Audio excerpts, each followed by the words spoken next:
IPS mods are cool and all, but sometimes it's just nice to play my Game Boy games on the big screen. I reviewed a consolizer mod, a hybrid docking mod, and even the Game Boy player. But what if we just slapped an HDMI port on a GBA and called it a day? Obviously, we aren't fitting a full size HDMI in here, but could this simply be the best way to go? No.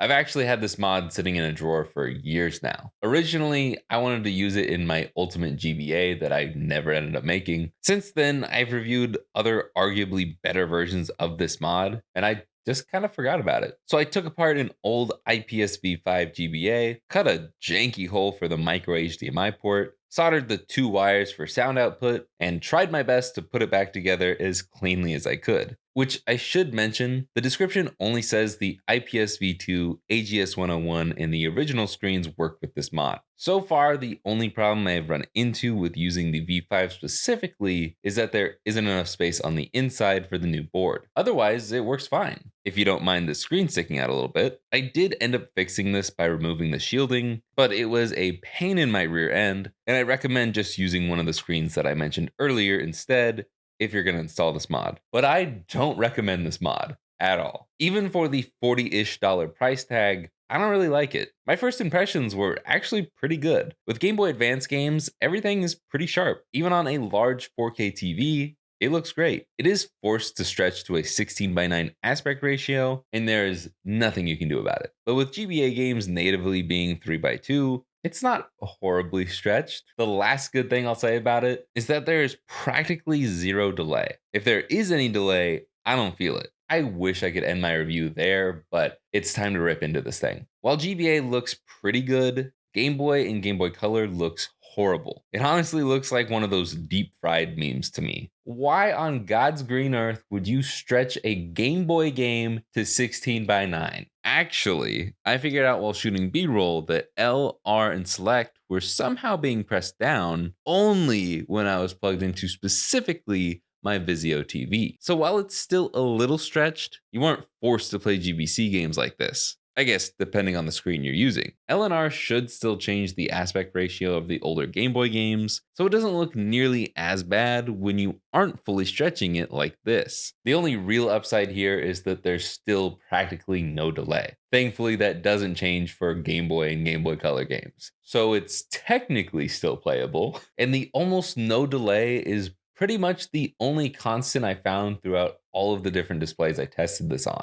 When I plug it into my capture card, it still outputs the IPS screen as well. So I recommend turning the brightness all the way down to save battery life, since this is only battery powered without additional mods. And this draws about as much power as your average IPS display. So if your screen doesn't turn off when you plug this in through HDMI, you're essentially running two IPS displays off of two AA batteries. However, plugging into my Vizio TV in the bedroom, it actually turns off the GBA screen, which is awesome. Plugging it into my LG TV, the IPS display stays on, but it doesn't actually work on the TV. My old Samsung TV that I use as a third monitor doesn't recognize it at all unless it's through a capture card. Lastly, I tried it on my MSI gaming monitor, and it does turn off the IPS screen, but it likes to glitch out every once in a while. And no, it's not the cable. I tried it on multiple different cables on all of the screens. And it's not even this adapter. I have a micro HDMI to full-size HDMI cable. It was the same across all the cables. I don't know what to tell you. I generally prefer high-speed Edo screen mods, but their HDMI mods always end up having at least one quirk. And this one just has way too many problems to recommend. Not to say that the GBA home console mod or the docking GBA mod are quirk-free, but those at least have redeeming qualities that make them worth it. With this one,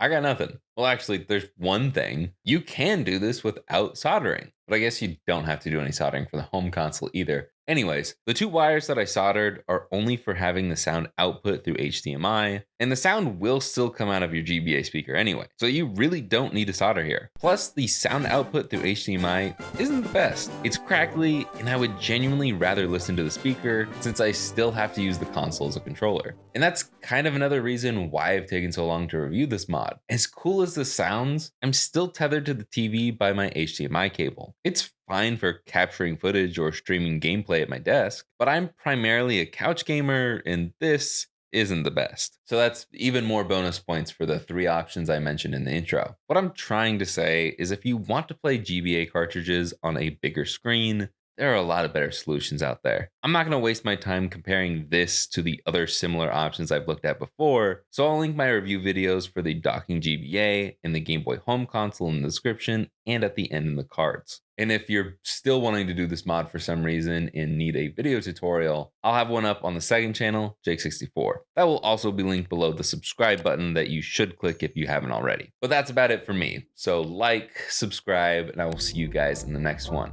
Later, guys.